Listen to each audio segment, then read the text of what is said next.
been catching teams off guard, and this utility, when well placed, when combined with some of the others, especially your Fade ult, we've seen those two breach into sites, and the efficiency's off the charts. But that stun for Jay didn't quite land. It's a little bit deep. Smurfette's able to round the corner, picking up the first, and it's followed up on as well. GX off to a flying start. Elysian doesn't look like she's gonna get much done. Okay, no. Yeah, a little bit of awkward timings going back and forth. Scylla's able to pick one up on the flank though. So down quite a bit for Sarah. Well, she's got to be ready on this angle when the peak does come through. The timing's a little off, but it serves as an element to surprise. No kill left as Auri's all alone, stunned, flashed up with near sight. It's like this 2-3 setup. They've tried to take this A long control, maybe throw the one-way up, maybe contest this trip and take the B main control with the cam trap. It's a nice opening pick from Maori. Able to get out scot-free as well there, Mitch. Yeah, not a bad situation. And now Jolene is extending a little. I think she thought that paranoia was on point. And even Neon Blade have secured control over B main. With the smoke down, they might even be able to fight further in. It depends if they're expecting Miori to be rounding this corner. It looks like she's definitely caught them by surprise. And with very low HP, Scylla's got nowhere to go. Going to be split. Maybe going to rely on the stun from Jade doing some damage. Gonna have to be perfect. It'll catch one in the corner. It's clean to start. The trades are quick for GX. GX, they're out to prove it's the latter. For Neon Blade Copers, you'll say it was round one. Look, we'll hold that discussion though. Quick timing straight into market. This time it's actually Jade who catches Smurfette with util out. Showstopper gets absolutely nothing done.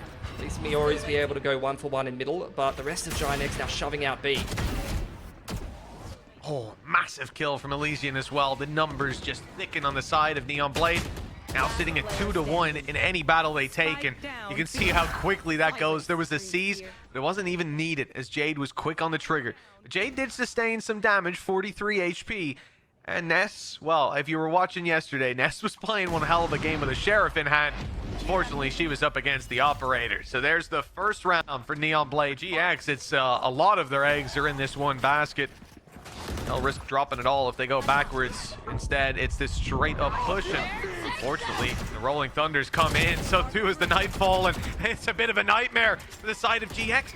Somehow they've only lost the one player though. That cage saved them so much trouble when the player's caught in the corner, and ahead of the flash, Miori's doing so much work. This is her round, very much so. On this, they've beaten great teams in game changers on this exact map. Showstopper telling them there's no real danger here. You can push in now without a care. And in fact, that's when the big play will come through. Flank watch as well. Miori's got this on lockdown. Ready for Auri to push on in as Adora is caught in the corner. No support. They're scattered and being isolated in these duels. Oh no, Neon Blade not finding any legs to stand on this site with Jade just 30 HP. It's an easy cleanup. And a triple kill for Smurfette. Clear that there's no A push. Make some util and now go out on B. But the players on Neon Blade are still here. Two with breach utility close by. They've lost Scylla in the initial fight. One player down, smokes out of play, and we already saw the paranoia for Sarah. There's no need to even fire a gun. Round 5 looking very, very rough here for Neon Blade. Two players looking for picks out market side. Elysian trying to pressure from CT. Ooh, that's a missed shot from Ness, but they're so far down in numbers that even with a two-man entry, as the timer starts to really tick down at this point, and look, Neon Blade not getting too much done on this game of Sunset. Smurfette for 3 to shut that one down in space, and they're going to get a quick 3-man flank on. There is still a trap waiting for them there, but keep an eye out if Miori goes down in any of these fights. I say these fights, there's only one. It's Scylla, much more patient in this round, and well, the reward is there. Oh my! Well, she dodged the first shot, but not the second one, unfortunately. That's ridiculous. I don't think Smurfette's in too happy of a position, but they're a little slow to execute on the back of it. Taking their time on the walk up as Auri was picking off one, and even though Smurfette should be at a disadvantage, two players swinging her, she's still able to hold strong. Reveal up as well, no diffuser spotted, and Ness is left alone to do it. She swung wide, and Adora's punished with 12 HP. Towards mid, that trap though blocking the way through. I can't hear it all too much of what's going on, but I can see it, I'll tell you that. And Smurfette She's not wanting to get too aggro with the util that was meeting her on the other side. And in fact, it was all a ruse to bait out further aggression. Jade, well, she bit the bait, and now they're in trouble with the B site relatively open. Auri's just gone swinging and done so much damage for her trouble. For the contact on the site retake before she actually pulls the trigger. There's the fade ult and the breach ult, both thrown onto CT. The reactive utility is not keeping the defenders safe. They're just trapped on market stairs. And Adora flashed off in a 1-on-3. GIANTX. The attack right now. And if you're on the defense, well, you're going to be looking at this player, Ness. Demon with a sheriff in her hand. With a ghost. Well, as we've already seen, she's pretty deadly. The first found. These players have a choice now on Neon Blade. Who do they want to fight? You never choose Ness. So it's towards the site where Miori is sitting and waiting, taking kills, doing damage. And Smurfette, although she was left low, will be finding nothing. Silla's got the flank covered as well, taking down Jolina. And it's a 1v1. You hear it called out in game, but it was Ness on the other side. They don't quite know yet, right? That they're up against that buy. It's going to be new information. The force has come through. Let's see if these players overextend in the first fights. Miori had backup. Smurfette, though, now isolated. Teammates on the way. Might not need them. Nade back online. It's fired into the right. Nice headshot by Smurfette. And a shutdown of this buy-up. A forced buy. Brings out onto the line. Ness with that one-tap potential off the back of the flashpoint, but it's not really landing, Mitch.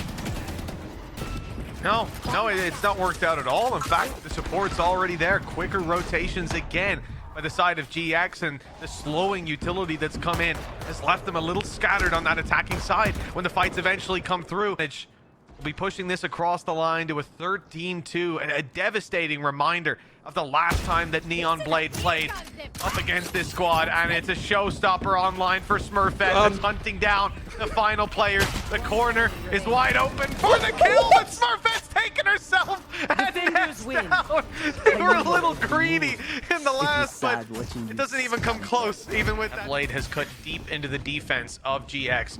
But it's all about that turret behind being destroyed as the flank comes through. That prompts them forward. They want to get aggressive. They want to fight into this. And Miori, again, doing so much. Isn't quick enough to cross and instead decides to lurk around. The jump is heard up top. A fight surely about to come through. And now she knows she's trapped. That the other player is coming. Great crosshair placement.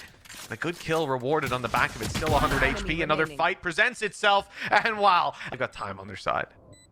Yeah, I mean, triangle crossfire pretty much, although no mid presence. The yellow swing, 180 crossfire between Snowman. Really good protocols there from Neon Blade. Set up and choosing, rather than to get sandwiched by the flank, to shove spawn. Ends up working out really well for them. Yeah, it's a rare one, right? It's usually a last-ditch attempt, a panic play that doesn't work out, or that you're trying to recover an advantage. They did it proactively from the start. Miori, you gotta stop, Miori. You gotta stop. You can't keep getting away with this. That's 3 in a row with the sheriff up top. They've got all the guns. There it is, retake wall. This is it. This is the problem. Shock darts through, it'll do damage, but they need to get up on top of that. They need to go quick. They've got the angle. Okay, the day seems to be saved. A snake bite available, low HP on the diffuser, Jolina, but it's already halfway. They've got to go quick, and it's too late. Can't get there on time. GX have stolen it. Quite far away, just 1 nano on the side itself. It's not a lot to help out. And they know where Jolina is. They're looking at her, and they know their support as well. Scylla able to adapt on time, and that's 2 quick kills for her. Crossing to yellow now. Nice little dart. Reactively does scan them on the retake attempt. Nice snake bite as well to make Smurfette vulnerable. They break the wall instantly. And Neon Blade all over this post plant for the most part. It's just up to Ness to see how much damage she can do to the economy, but Jade puts her down as well. 2 apiece. Be left online. She was holding up the ult, so the pick goes down. Hey, turret's up, but wall's blocking, so it's not going to help out too much. Even on the cross, Jolina's only good for the 1. Hit down, and that player's even resable as well. They've got to fight to keep control over that body, and that's a dangerous game to be playing. Sarah finds that out the hard way. Now it's Miori and Smurfette flanked by Jade. A slow walk through mid. The rotations on her. She goes for the late flank mid after the initial ult exchanges. She's reading this game very, very well. Keeping people organized, but you can't always be prepared for a judge running up B. Like the idea from Smurfette. Trying to pick up a kill on top. It's not going to work.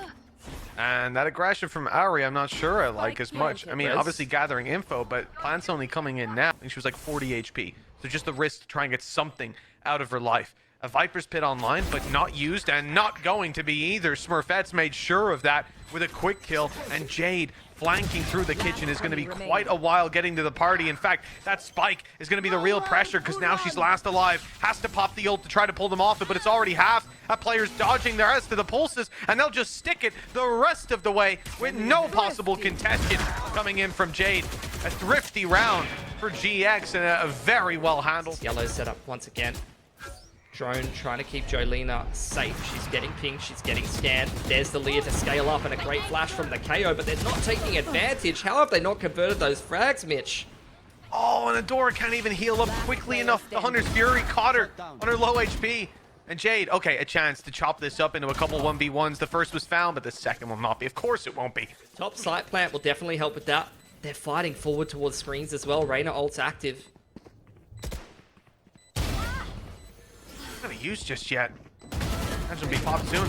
The side of Neon Blade, a couple of quick kills that keep them in contention. But it's Ari and Adora that have to do it all. Adora a little further back as well. The pressure on. In fact, the Nano put aggressively. They want to hold their ground, but the lockdown surely will send them running. Send them fleeing! Ari fighting every step of the way, and it's on to Miori. I shouldn't doubt her, but it's a 1v2. The time's against her. The shot's not landing to start either. The signs are good as Neon Blade finally push it across the line for another. But already GX with a good rotation timing over to the site here, Mitch.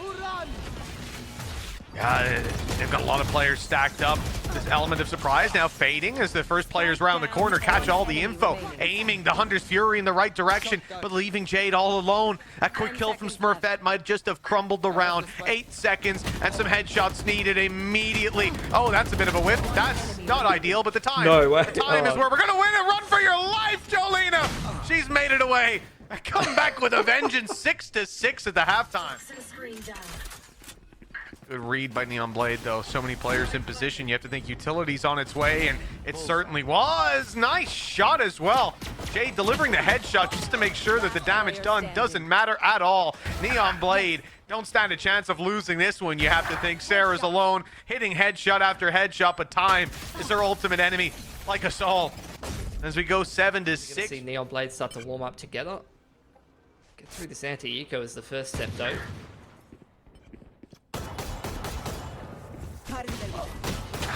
The shots aren't landing for Jade this time around. Instead, guess who? Guess who stepped up to the that they won the pistol and lost the follow-up, right? That was a damning thing for them. We thought foundations are there. We just hope that yet again they'll be able to stop that snowball, or Ari's about to 1v4. So we just have to hope yet again that and why not go for it again? That wall is it's a wall. It is a wall, and that's all I have to say about that.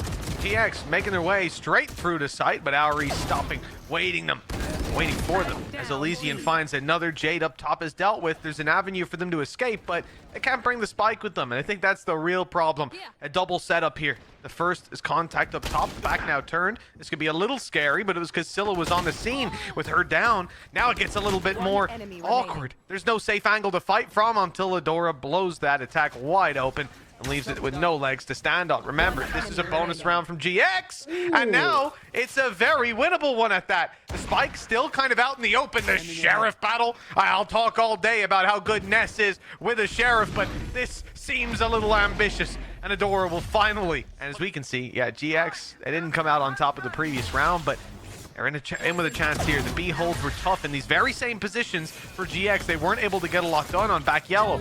Elysian's already picked up the first and a Viper's Pit online to back it up.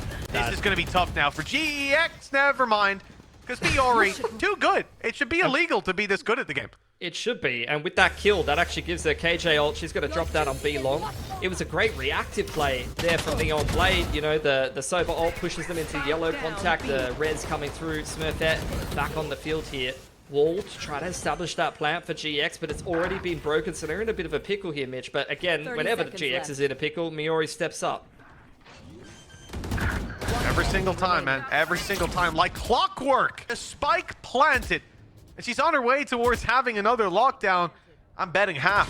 halfway by the end of this. Yep, there you go. The fourth kill comes in, and it's very close to halfway. Now they're starting to come to form on attack side. We're also, back of your mind, you're already a map down in this 13-2 in the first.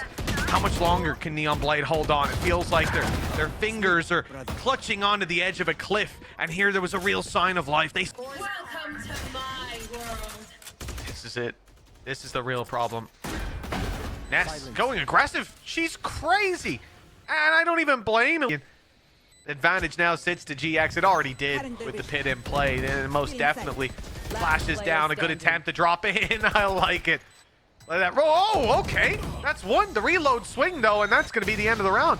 I like the idea to dive. Killjoy down. Flank has to be worried about on GX. There's no one-way approaches unless they're quick and pointed. Still has to be careful, and, well, all caution to the wind with that peak, but it's worked out. Down. Dash no longer active. Going to fight forward continually with Jolina as well as Sarah on screen side here, Mitch. Could be an overcommitment, but you understand why when the numbers are so heavily disadvantageous for your side. You got to try to take that little bit of luck. Unfortunately for Sarah, there was no way that she was going to get away with hiding underneath. You can expect the first, you might even expect the second, but yeah, good luck to you if you expect a third player there. Hold on, they're not in the corner anymore. They're moving up. It's Miori. They're challenging. And they found her after just the one. Reveal sees both. The drone up top. A ruse for the players coming behind as Smurfette flanks, and Elysian can't quite realize. Blade now trying to attempt a 2-on-4. Spike's already pretty much halfway ticked there. They're going to get the scan on Smurfette. Ori taps the Spike, but that's a massive flick from Smurfette. Another 3K. It didn't have to be that fancy. So an easy fallback, and now a very dangerous setup to run into. Snakebite still online for Jolina. Smurfette's holding wide. She swung on, but Ness saves the day. 2 lightning quick kills. A third follows up, and GX, they have stopped this right at the final note. It felt like Neon Blade